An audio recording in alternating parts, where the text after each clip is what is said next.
purple and gold? Are you ready to hoist the colors?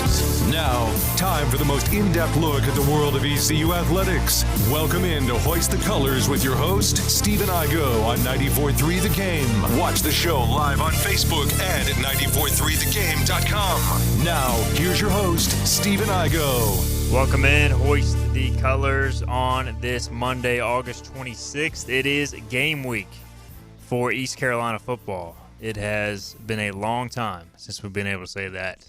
But it's good to be back. Football will begin Dowdy-Ficklin Stadium this Saturday, 6 o'clock kickoff, East Carolina versus Norfolk State. Really excited about the week ahead. We'll tell you about that as we move forward. But we got a big in-studio guest to begin the week. He is John Gilbert, East Carolina Athletics Director. John, you excited to get this thing rolling? I am excited, ready to watch the Pirates play in Dowdy-Ficklin.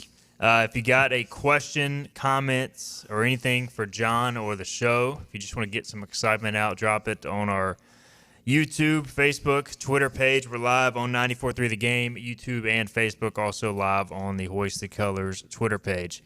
All right, John, we got a lot to get to. It's been a busy offseason, obviously, for everybody in the athletic department. I want to start with just the football side of things from your perspective. Like Mike Houston's done a bunch to get this thing turned around after a 2-10 season. How excited are you as kind of the chair of the athletic department to see this thing play out? Well, really excited. Obviously, coming off of last year, there were a lot of lessons learned and a lot of things that we needed to do to kind of correct, where we were. And I think if you look at what Coach Houston has done, from changing up the offensive side of the ball. Obviously, we brought in a bunch of, transfers to, better the offense. We were able to retain a lot of really good players defensively and offensively. And then, I just think about NIL and the collective with Team Boneyard. And I can't stress enough how important that is in this game of talent acquisition. And so I do think we had a very productive all season, and I'm excited to see the fruits of our labor pay off this fall. NIL, we had David Faree from Team Boneyard Board on, Anson Belt. shout out, does great stuff there. It was kind of shocking just to hear they've done tremendous work, raising, the $1 million+ for all the sports this coming year. But, less than 300 people have given, which is kind of crazy when you look at just the Pirate Club and everybody. Like even Hoist the Colors, we have upwards of 1,000 members. So it's like, I guess fans don't truly grasp the concept of how important that is. How often do you hear it, NIL, in terms of talent acquisition, as you said? Well, we talk about it daily. We had a staff meeting today, and we talked about it extensively. And I think, there are a lot of people out there will go, I don't like it. Well, I don't really like it either. But I do know that it's a new set of rules that we're all playing by, and if we don't adapt, then I think we fall behind. And I could make a pretty compelling case that every business that makes money off of East Carolina University, which a lot of Greenville businesses do, they ought to help fund NIL, because the better we are on the football field, more people are buying T-shirts, more people are coming into town for a game and eating in a restaurant or buying gas, or they're spending dollars in Greenville. Will those businesses benefit from that?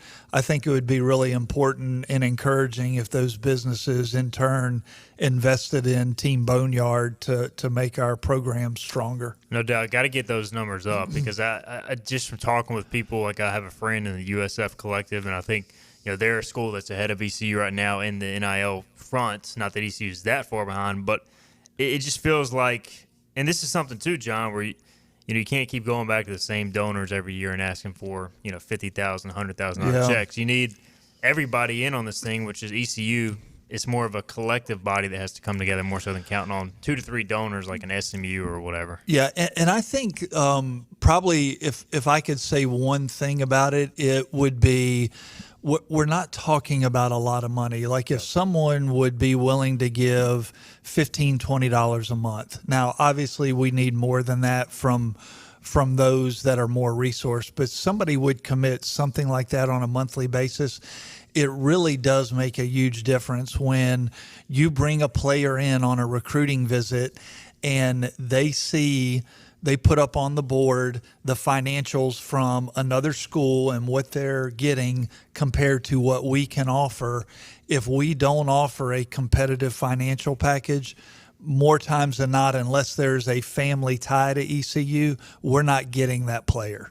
No doubt. Got to continue to increase that. We'll talk about how you are balancing that with the Pirate Club as well, which is what you guys are in charge of with the fundraising arm of the athletic department. So when you look at season ticket sales right now, season on the horizon, John, where do you guys sit there? Well, right now we're at 14,900, which is to me unbelievable. Last year we were at 15,200. So that doesn't count sponsor tickets and some comp tickets that we give. When you add in sponsor and comps, that's an additional probably 2,000 seats. But 14,900, would love to get over the 15,000 mark. Again, not many schools that are like ECU that are selling that many season tickets. So it is a point of pride for our athletic department and something that we can tout nationally from, at the end of the day, we're not in a metropolitan market. But if you look at the number of people that come to our athletic events, buy our T-shirts, flags, all those memorabilia, we sit at the top of the league, which is an impressive stat. No doubt. And let's be real, too, coming off a 2-win season, I mean, there's a reality. You could see that number drop a lot. I think it shows a lot that Pirate Nation's still there through the thick and thin, hoping for a bounce back. And we were talking, look, we all need a bounce back season, definitely the fan base, too. Well, it's certainly, when you win, it solves a lot of problems. And I think we've done the corrective measures in the off season to get us on the right track. So really excited about this coming week. Do you any idea early in the week, as we see here on Monday, he projected attendance for Norfolk State, or is it too early to say? A little early, not knowing how many students will show up, but I think we'll be in that low to mid 30 number if I had to guess. Okay. Certainly Appalachian is trending probably more low to mid 40s right now. You get off to a hot start, and that one could be much higher quickly. But I'm pleased about where we are right now. You guys recently announced you were going to honor the 99 team at the UTSA game, which I think is awesome. I remember them going up here as a kid, being a kind of a source of inspiration. So how did that whole idea come together? And that will be the UTSA game on September 28th, I believe is the date. Well, we're fortunate. When Steve Shankweiler stepped off the field from coaching, he kind of heads up our Letterman group, and really through him and the number of years it's been since that season, it just made all the sense in the world to bring that group back. So, we'll do something for them the night before the game, and then obviously recognize them on the field for UTSA. That'll be another very well-attended game. That's family weekend, so we'll have a lot of people in town for that game. William Lanning, going off the kind of the ticket sales game day experience, he wants to know, is there anything new that the fans will notice this year in terms of game day experience? Anything that jumps out from that perspective? I'm going to look at my phone real quick. Hey, you got to use your resources. I do know, obviously, I do feel really good about where we are from a concession standpoint. You don't want me to have to ask about that again. We went to a new division of Aramark, right. So we're in the sports and entertainment division. We got a bunch of new offerings, and I walked the stadium really early this morning. We're going to have those, quick pass-through stations where you can get water or beer, pretty fast. So I feel good about where our concession offerings, food offerings are going to be better. We've got some, obviously we've got alcoholic beverages that we're going to be selling. So excited about kind of where that is. We got a stadium DJ coming, Charlie's Kids Zone again. We also, not from ECU's doing, this was more on the Chick-fil-A side. We will not be serving Chick-fil-A sandwiches in Dowdy-Ficklin for sale. And so we tried to work out an agreement through Aramark to be able to do that, but it was really, I don't believe Chick-fil-A was comfortable doing it. So no Chick-fil-A for Dowdy-Ficklin this fall. And with concessions now, it's been a few years since the alcohol sales were approved. Have you all seen what type of difference has that made on the bottom line? Just, from your guys' perspective? It's been a huge bottom line because, and I'm really not being funny when I say this, our fans like to drink, and so I've told visiting or ADs and chancellors when we go on the road, hey, however much beer you have, you better double it. And I'm not kidding. Like, our fans, they like to have a good time, which is awesome. Like, I love it. And it certainly has helped from a financial standpoint when you look at football, baseball.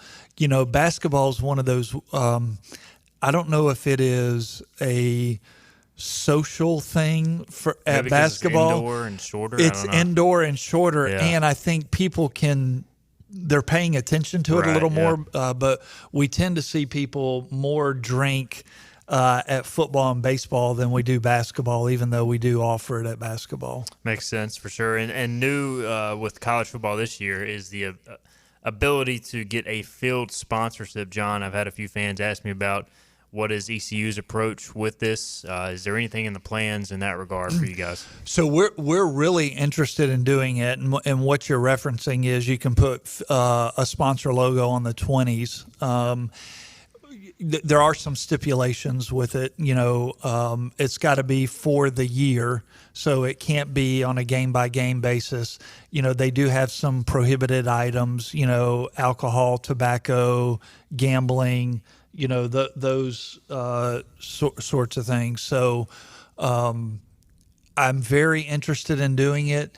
I don't want to cheapen it, so I don't want to give it away, and I want it to be the right sponsor. And so we will not have one for Norfolk State.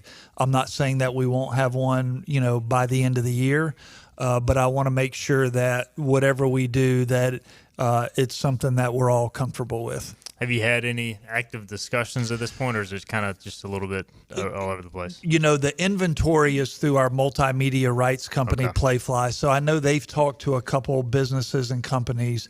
And when you talk about it, you're probably looking at a cost of, $250,000, $300,000 for the whole year. Only a few companies out there, probably have the marketing dollars to do that. And again, it's more for me. I don't just want to put something out to put it out. Like, I want to make sure that it's a good fit for both parties. John Gilbert with us. Final question before we take our first break. The Town Bank Tower side of things, that has been sold very well, the seating in there the last few years. How is that going from that capacity? Well, we've sold more tickets in our premium areas this year than we have since I've been here. Okay. So December 1 will be 6 years for me. Town Bank Tower sold out. Williams Clark Club that seats 1,500 people, give or take a seat. I think I checked today, we had like 40 seats left in Williams Clark Club. So we've sold more premium seating than we've ever sold, which is really exciting and encouraging. John Gilbert, ECUAD, with us on Game Week. Let's get a break in. We'll hit some questions. We got future scheduling, questions about the Pirate Club, and we got to talk about Pirates Unite as well on the other side. This is Hoist the Colors. We will be right back. We're down to the final days of our summer sales event at Greenville Toyota. Lease new RAV4s, $319 a month. Test drive the redesigned 2025 Camry, all with our advantage. It's your last chance to save at Greenville Toyota. Acre Station Meat Farm, along with Lane Angus Beef, bring you farm to fork beef. Stock your freezers now with affordable beef boxes just in time for the grilling season. Farm to Fork Beef brings quality local beef to your family. From your traditional butcher shop, Acre Station Meat Farm. Come on down to Acre Station Meat Farm and find out why we're #1 in fresh cuts and friendly service. Acre Station Meat Farm, Highway 32 North, Pinetown. Other restaurants claim their food is fresh and fast, but are they friendly? At Moore's, you're treated like family the minute you walk into their doors. With locations in Winterville, New Bern, Swansboro, Morehead City, and Jacksonville. We've been practicing what we preach since 1945. At Moore's, our barbecue is slow cooked and smoked over real wood daily until it's so tender it's falling off the bone. Combined with our fresh chicken, cooked-to-order seafood, and homemade fixins, we're sure you'll agree. If it's not Moore's, it's less. You know what the problem is with standard belts? Usually you have to choose between too tight or the opposite, too loose. But with Anson Belt & Buckle, you don't have to choose. We got rid of the holes and instead have a track system designed for micro-adjustability. That way you can enjoy a perfect fit every time. Anson Belt & Buckle. Find your perfect fit today.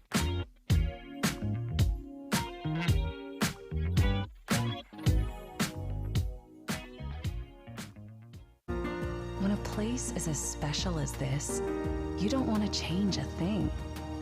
You simply want to enjoy it, just as it is. That was our inspiration behind Bow Coast West, our newest community in Beaufort, North Carolina.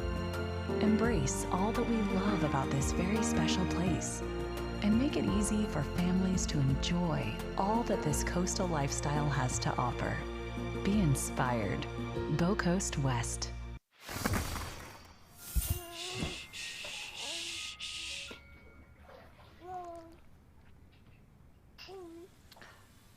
Dum-dum-dum.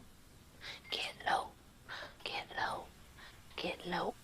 369, ooh, she fine. Hoping she can sing it to me one more time. Get low, get low, get low, get low. Grab a Pepsi Wild Cherry and get wild. Hurry, the summer savings event is coming to an end. Don't miss your chance. Enjoy your summer in a new Corolla for just $219 a month or a Highlander for only $399 a month. Got a trade? Get cash for it or trade for a new Toyota. Hurry into Greenville Toyota This today. is ECU head football coach Mike Houston, and you're listening to Hoist the Colors on 94.3 The Game. Welcome back in. Hoist the Colors. It's game week. It's awesome to have John Gilbert in studio, East Carolina Director of Athletics, Philip Pilkington producing today's program. We're live on 94.3 The Game, YouTube and Facebook, also Twitter, along with the radio station. John, we were talking during the break about Pirates Unite campaign, so let's start there. You guys have a huge mission. Y'all have raised a lot of money already, and I always get asked, indoor facility. I'm tweeting about it all the time. We had I wish you would stop. We had plenty of chances when the tropical storm was rolling through. How was the fundraising going for that? Good. In the last 2 years, and this is all fundraising, not specific to the indoor building, but we've raised right around $36 million, which is, nothing short of amazing. Again, not many schools like us are doing those kinds of numbers. I feel really good about where we are in the indoor building. We hope to take it to the Board of Governors for formal approval in October. Once they take it to the board, then we would bid the project. So we'd actually take it to the market, get a cost. As long as it's where we think it's going to be, we would break ground sometime after the first of the year. So I think that'll be somewhere in the March-April timeframe. Again, assuming that's all taking place. Then the baseball, Dick and Sarah Bennett baseball expansion, we've raised, I think, $6.7 million for baseball. Still have a little more to raise for that. But excited about where those two projects are. The Harold Varner golf facility at Ironwood. We've redone the driving range, practice green areas. the greens themselves. We've redone all the greens, and then we're actually going to build a locker room out there as well. That project's fully funded and is about the building part will not start for just a little bit, even though we've secured the funding on it. But the greens and the practice range, they're pretty much done, and I think we'll be able to play on them here in short order. So going well in that regard, really encouraged.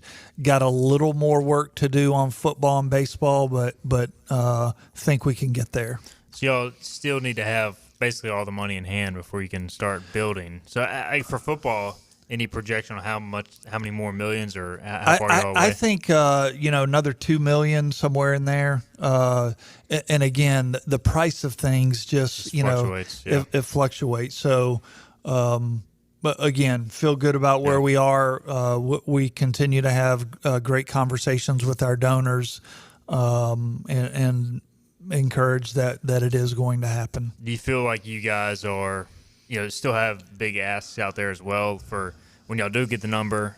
Maybe it becomes a true reality then, where y'all can, kind of take it to the bank and say, all right, let's start building this thing. Well, I'm ready to take it to the bank. Yeah. Like it's we just have to go through the formal process, right. and it takes a while. Like, to put it in perspective, this indoor building is going to cost probably half of what the tower cost.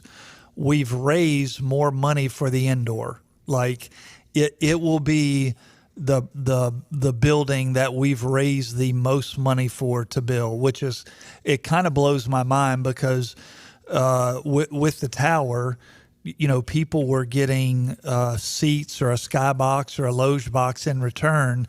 Here, they're not getting that. They're doing it strictly for their love for East Carolina, and they're investing on behalf of our student athletes. So that's really exciting. And so that would start, let's say it starts in springtime sometime.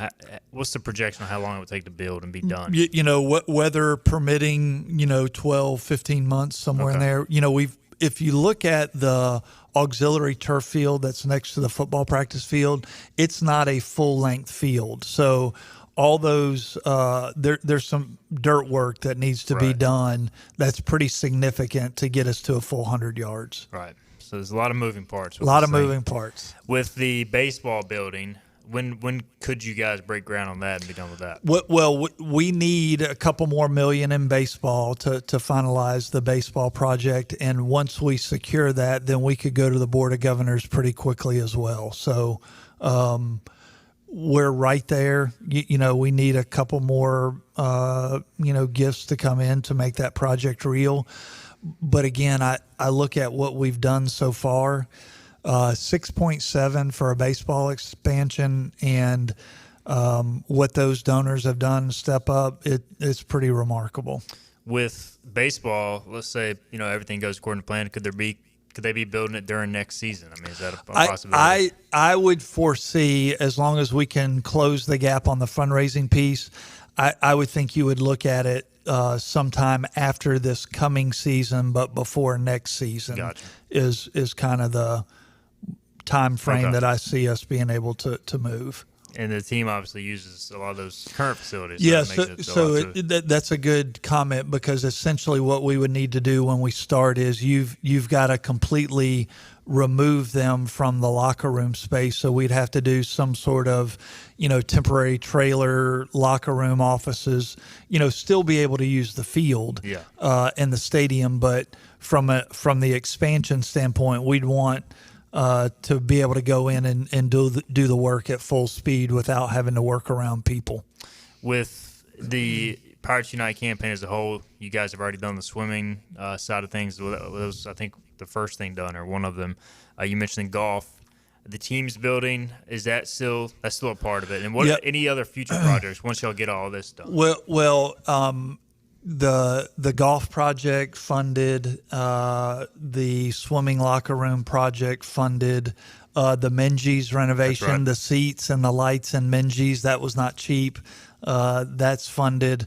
Obviously, the two bigger projects right now are the indoor building and baseball. We're getting ready to redo the lights at softball and soccer, lacrosse, to the LED lights that will, do colors and that sort of thing. But yes, we'll continue to work to do the teams building as well. That is most certainly on the plans. No doubt, big initiative, and you guys over $36 million raised already for the Pirate Club and ECU Athletics. We got a question on the Pirate Club. Lane said, have you considered making improvements to the Pirate Club? Mentions the fact that people are giving a lot of money. Sometimes he feels like they don't get a lot back in return. So I don't know, any thoughts of overhauling some of that stuff, or what's your perspective on that? Yeah, there's a lot to unpack with that. One, we do need to look at the Pirate Club amenities and redo them. One of the challenging things that we have, and I'm using football as the example, if you look at the number of people that we feed prior to a football game, it is a small army, and the cost of that food has gone up exponentially. We probably do, in the scheme of things, feed too many people. I know just from other institutions, not as many people are fed before a game like we are here. The problem is you start, eliminating or shortening that benefit, then people stop giving. And so it is something we do talk about a lot, about looking to see what other amenities we can add to make the Pirate Club membership as valuable as possible. And are you happy with where the Pirate Club membership is from a numbers perspective? Do you feel like that's something, we talked about NIL earlier, do you feel like that's a number that could keep growing as well based on the alumni base?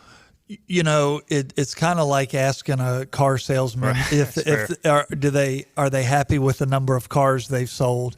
I don't think you can ever have too many Pirate Club members.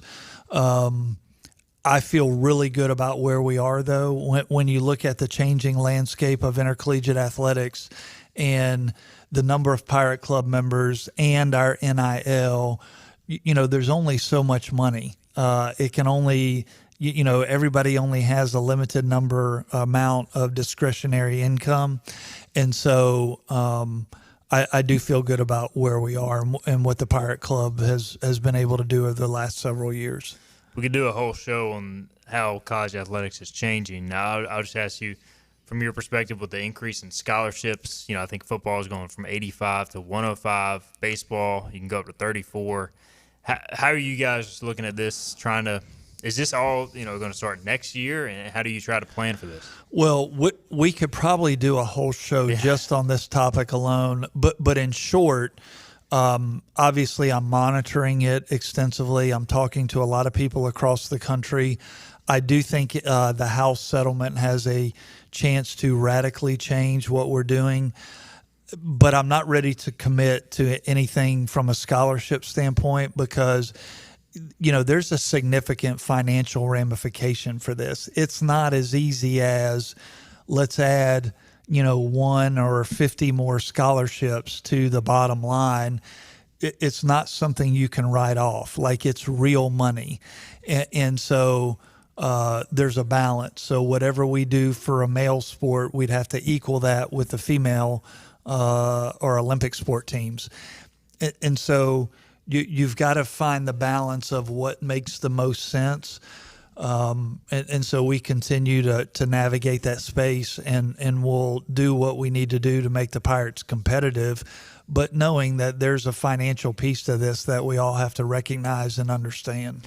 And we'll get Chancellor Rogers on the show. I was talking to him out of scrimmage because you guys got to be in alignment with the academic and university side of this too, because, there's just a lot of moving parts when you look at all this, and they have to help you guys out as you have to help them out. Yeah, it's. I feel really good about our alignment. The Chancellor's been extremely supportive of athletics, and I think we're in a really good place from institutional alignment. Just before we take a break on the scholarship increase, it would seem to be, from my perspective, obviously football is important, but baseball is important here. But going from 11.7 to 34, that would be a massive leap. So I don't know, early on, like, do you have to find the balance of what makes sense, kind of like you were suggesting? Well, I think you have to find the balance, and there are a lot of factors that play into it. And if you stay on the football side, you know, there's a whole revenue sharing piece that's a part of this discussion. And at the big levels, they're talking about revenue sharing a lot of money. Well, I could see a lot of schools not adding an additional scholarship in football because whoever they add, they have to revenue share with them. You know, whereas opposed, I would argue a lot of these big schools, they're getting who they want anyway. Right. Like, it's not like they're going to get an extra person that normally wouldn't be on their roster. So still, again, evaluating and working through that. A lot to unpack for sure. John Gilbert and his crew will continue to keep you up to date on any changes there. All right, let's get a break in. We'll come back. We'll talk scheduling more. This is Hoist the Colors. Hi, I'm D.R. Alligood. And I'm his daughter, Jessica. For 11 years, we have built quality driveways and parking lots for both your residential and commercial needs. We also offer free on-site quotes to have your custom driveways built the way you want. 252-946-1227. You know what the problem is with standard belts? Usually you have to choose between too tight or the opposite, too loose. But with Anson Belt and Buckle, you don't have to choose. We got rid of the holes and instead have a track system designed for micro adjustability. That way you can enjoy a perfect fit every time. Anson Belt and Buckle. Find your perfect fit today.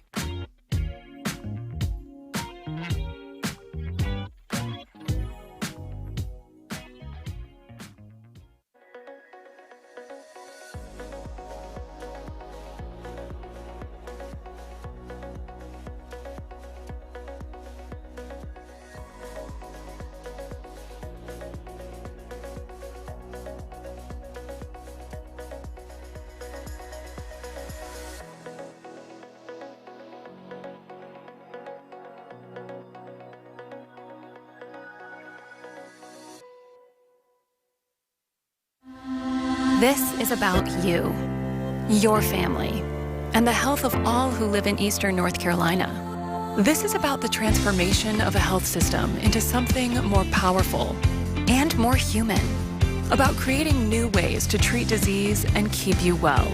This is about ECU Health, which is to say, it's really all about you. ECU Health. Minds, hearts, purpose. Your confidence makes everything look good. You see the world in vivid color, not black and white. Swing through your neighborhood Fantastic Sam's Cut and Color, and let our experienced stylists take you from everyday to extraordinary. Fantastic Sam's hair salons are locally owned and operated. Our full-service salons are conveniently located in Goldsboro, Kinston, Greenville, New Bern, Jacksonville, and Calabash. Stop in today at Fantastic Sam's, where the possibilities are endless. Hi, I'm D.R. Alligood. And I'm his daughter, Jessica. For 11 years, we have built quality driveways and parking lots for both your residential and commercial needs. We also offer free on-site quotes to have your custom driveways built the way you want. 252-946-1227. Living easy is the sound of children laughing as you make memories with neighbors and friends. It's the sound of nothing at all. It's the smell of the salt air. Hear the waters against the marsh grass. See the beauty of our coast. Bow Coast, located in Beaufort, North Carolina. Southern Living's best small town. Here there be pirates. Back to Hoist the Colors with Stephen Igo. How good is this on 94.3 The Game? All right, welcome back in. Hoist the Colors. It's been a lot of fun to have John Gilbert in studio. We touched a little bit on the scholarship front. We'll see if we can get into that anymore, but we've got a lot to cover, and we'll have a lot more information on that down the line. All right, scheduling, John, always an important topic. We'll start with basketball scheduling because I get a lot of questions on that, and I know that Coach Schwartz and the basketball staff, they do that more directly than you do football, but I'm sure you're still in the conversation. So we had a question said, can you ask why the basketball coach does not want to play in-state schools like Elon or UNCG or others in a basketball series? or why schools don't want to play us. And he wants to know, do you guys ever talk to these schools? So I'll let you address that. Basketball's really the scheduling piece has got extremely frustrating for me. I do think, number one, in basketball scheduling, I do like playing a more regional schedule. Like, we should not have to get on a bus or a plane to go play a basketball game in the non-conference. And so we figured out a home and home with Wilmington that obviously is encouraging. I would love to play all the schools around us in a home and home.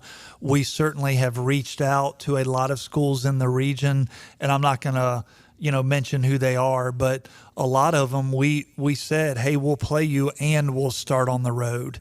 And they all decline. Well, the reason some of them are declining is, basketball is a little more complex than football in that a lot of schools, everybody has a buy budget, meaning, we have some money that we're going to go buy games to get them to come in and play a home game for us. Well, a lot of these schools, like the ones that you mentioned, they all want to play buy games. And so when a school like us will come to pick a school in state and go, hey, we'll play a home and home, we'll come to you, we'll start on the road, they'll go, no, that's okay. We're looking for any buy game that we can get. And I think what's going to happen is if this settlement passes and they get into revenue sharing and all these things, I think you're going to see some of that go away where you will see more home and homes. I am in favor of home and homes. I'm in favor of playing all these schools regionally, home and home. It's just a lot of times they do not want to play us based on them wanting to go out and get a buy game. I don't want to put us – I would play a buy game in basketball. The problem is the teams that will buy us, let's say you make $80,000, $90,000 and you have to get on a plane and you got to fly to go play that school, you've just defeated the purpose. You're going to spend half the money on the trip. And so I'm certainly more interested in the regional opponent from a home and home perspective. Yeah, and I know that, talking with Coach Schwartz off the air, I mean, he's tried to play some local schools in the buy games, and they don't want to play ECU right now. So it's just part of it. Well, there's another in-state school that I don't think they've released their non-conference schedule yet, but I've talked to their AD, and they're very frustrated from a basketball standpoint that they're having a really hard time finding games, and it's very frustrating. With football, any update there? We've got a few questions. There's some rumor going around about a Big Ten team down the line. What can you offer on the football scheduling front? Well, I look at football scheduling almost daily. We do need a few games, mostly in out years. I'd like to continue the app series. Now, we're not available for a while, but Doug Gillen, their athletic director, and we talk pretty often. I think that is a really good game for us. They bring a lot of people. We bring a lot of people. Similar type fan bases. Makes a lot of sense to play that game. So I have interest in that. Want to try to continue to get marquee games for us. Nothing to announce formally just yet. I like to get the contract signed and, dotted before we announce. But, talking to a lot of teams and want to schedule. It is very difficult to get teams to come to Dowdy-Ficklin.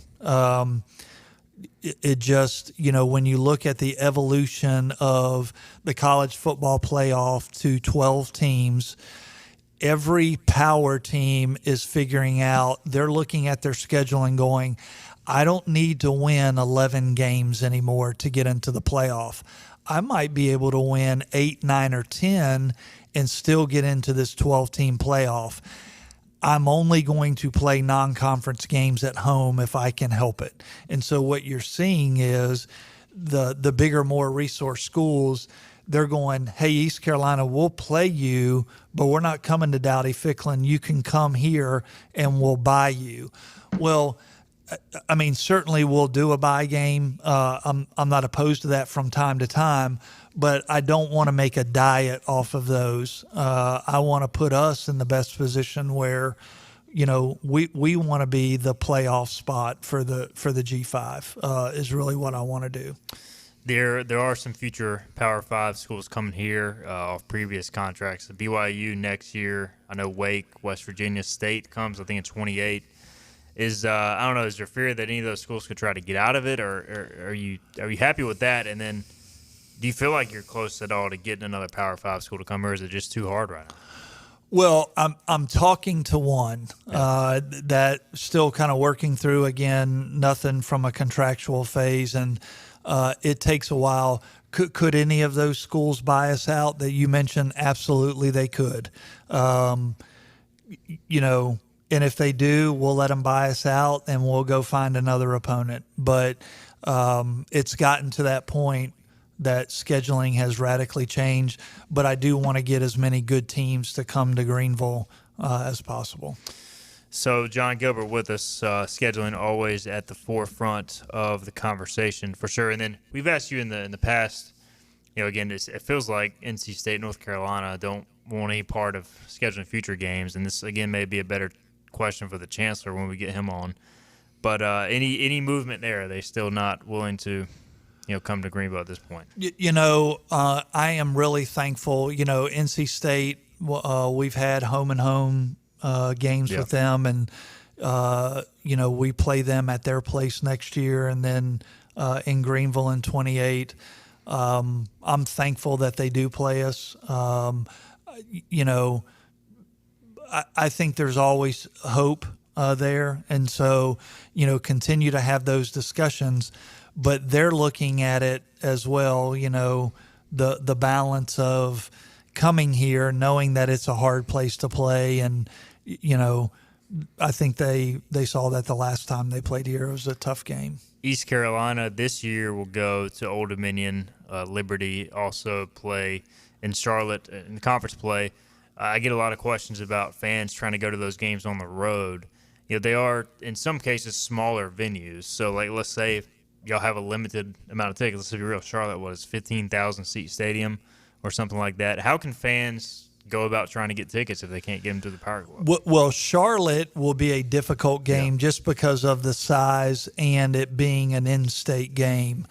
I would encourage you, if you can't get them through the Pirate Club, which, you know, to put things in perspective, we'll probably get somewhere in the neighborhood of 2,000 tickets for Charlotte.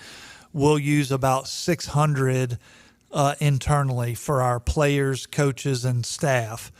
And then the rest we'll sell to Pirate Club members. So you'll need a higher priority to be able to get away game tickets. I would try to buy them directly through Charlotte.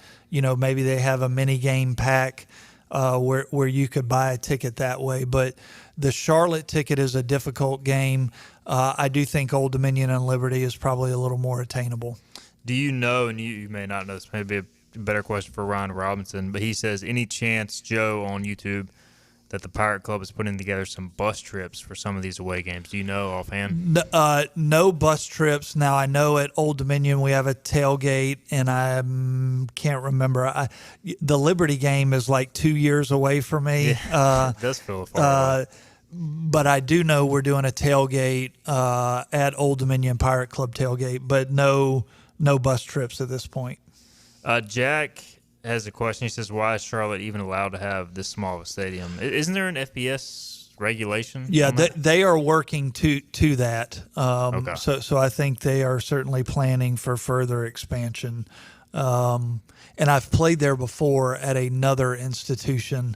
It's going to be a tight ticket for the Pirates. Yeah. Okay, well, let's get a break in, our final break. We will come back. We will answer any more of your questions we can get to with East Carolina Athletics Director John Gilbert. Air Service is back at Pitt Greenville Airport, offering safe, clean facilities and flights from American Airlines. That means the short commute, quicker lines, and better prices that get you where you're going fast and easy. See it for yourself. There's great things inside at Pitt Greenville Airport. Storm season is approaching. North Carolina weather can damage your roof, and before long, a small leak can turn into a big problem. Your home is one of your biggest investments, so protect it with Wells Home Improvements. We work with all insurance companies for a hassle-free roof installation experience. Call us today and get 10% off your roof installation when you mention this commercial. 252-227-8403 or visit us online at wellshomeimprovements.com. Wells Home Improvements. Local, honest, dependable. Big tax credits are back. Get a 30% tax credit, up to $2,000 off your new Mitsubishi electric heat pump install. Let Comfort Master help you take advantage of the tax credits with a qualifying Mitsubishi electric ducted heat pump or non-ducted Mitsubishi electric mini splits. Mitsubishi electric mini splits are ideal for bonus rooms, garages, or sunrooms. If you need a new HVAC unit, call Comfort Master today. Call Comfort Master. Call Comfort Master.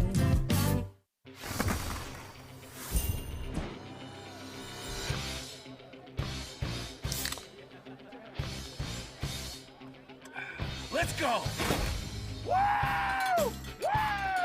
Yeah!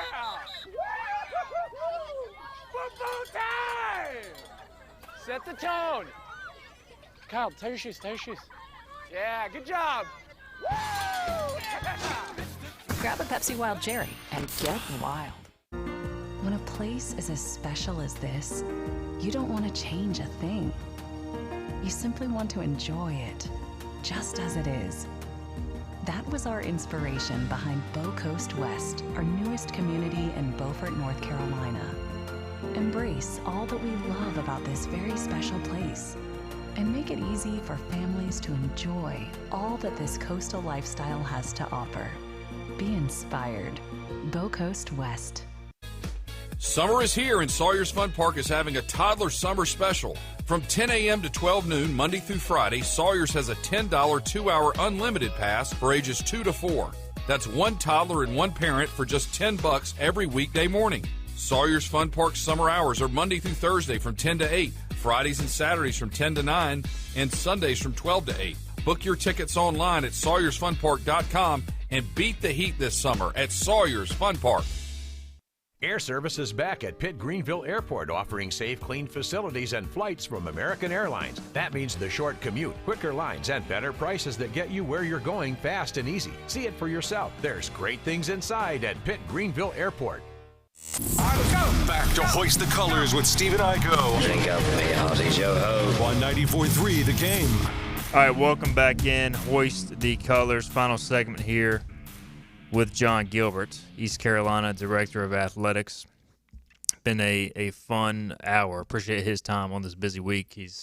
You've gotten calls from about every, coach or administrative personnel since you sat down. So appreciate the time, John, on this show. We were talking, and John Moody kind of hit on it during the break. He talks about playing at Bank of America Stadium in Charlotte in the future. So would that be something that you're open to? Yeah, certainly. I think it's number one, it's a great venue. We played App there a few years ago. It was a great atmosphere.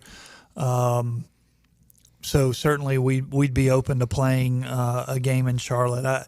From a recruiting standpoint, obviously we recruit that area really strong.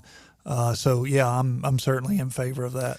I guess it makes it tough because you don't want to take away a potential home game, to play. So it kind of has to be the right fit. And, you always want, I would assume, at minimum 6 home games. And then you have some 7 home game schedules coming up. So do you try to find that balance too? Yeah, absolutely. Like I wouldn't want to necessarily move a game to Charlotte unless there were some benefit on the back end of moving that game. And I wouldn't want to do it. We need 6 home games in Greenville. So I wouldn't want to move a game where in turn we had 5 home games in Greenville. So it'd have to be a unique situation, but certainly open to that. The American added Army. We had a fan ask, John on YouTube says, are there any talks about the AAC continuing to expand? And again, college football, changes on a daily basis, so I don't know what those conversations are like. Yeah, I think the only benefit to expansion would be to get a team that helps us drive more revenue. So if there's a team out there like that, then I would think that we would certainly look at that as other leagues would. But if they're not bringing a full share in of revenue, I don't see expansion happening. You don't want to add just to add. I mean, not adding just to add, or we're not going to add a team and TV comes back and says, yeah, we'll pay them half a share. There'd have to be some financial incentive to bring another team in. Tim Pernetti, new AAC commissioner. Mike Oresco, I thought, did just a phenomenal job with the conference. But I am excited about Pernetti. He just seems to be a go-getter. What's your perspective on him? Well, I think, one, the Commissioner Oresco was just great on being an advocate for the American and, having a seat at the table. I think what Commissioner Pernetti brings is he has got a really balanced background. He's a former student athlete. He's a former athletic director, and then he went into what I call outside of athletics, even though he worked in athletics with TV, IMG, all those areas. So he sees a different perspective that is going to be very good for our league. I can tell a difference already. I think he has energized a lot of athletic directors in our league. So really happy we were able to get someone with his expertise, because I think with his diverse background that he has, he is what we need for the future. And Chancellor Rogers, he played a pretty big role in the search. Well, for fans who may not be aware, what is his role with the American right now? So the Chancellor Rogers is the chair of the President's Committee. I'm currently the chair of the Athletic Directors Committee. So it's fortunate we do have a really good voice as it relates to conference matters, which is encouraging. With conference, affiliations right now with bowls and the college football playoff, I think right now, at least this year, next year, the group of five is locked into getting a spot. Is there any concern about, potentially losing that access with the way college football is going? I don't fear losing the access right now. Like I do think as part of this House settlement that we're all paying into, I think that our access point will still be there. I think what you're going to see is, I do think you're going to see a tier where at the highest level they are sharing a lot of revenue with their players on down to the current model that we have. We'll all still be able to play each other, but I think you're going to see the higher resource schools, they're going to be able to do what they want to do. And I think in general what's happened is the NCAA rulebook and all the rules, they were designed for competitive equity. They wanted everybody to get the same. And I think what you're going to see over the next 3 or 4 years is it is not going to be the same. If a school wants to pay or do, they're going to be able to do that. Do you see, and this, again, could be something you are still working through, but the American having its own, level of TV or revenue sharing model versus other conferences coming down the pipe? Yeah, I think it's going to be up to the individual schools is what I think will happen, where if we want a revenue share with our players, we could do that. I think you'll see a couple schools in our league that will certainly do that. And I think in general, and I've talked to our coaches about this, we are going to have to radically change how we think and do business.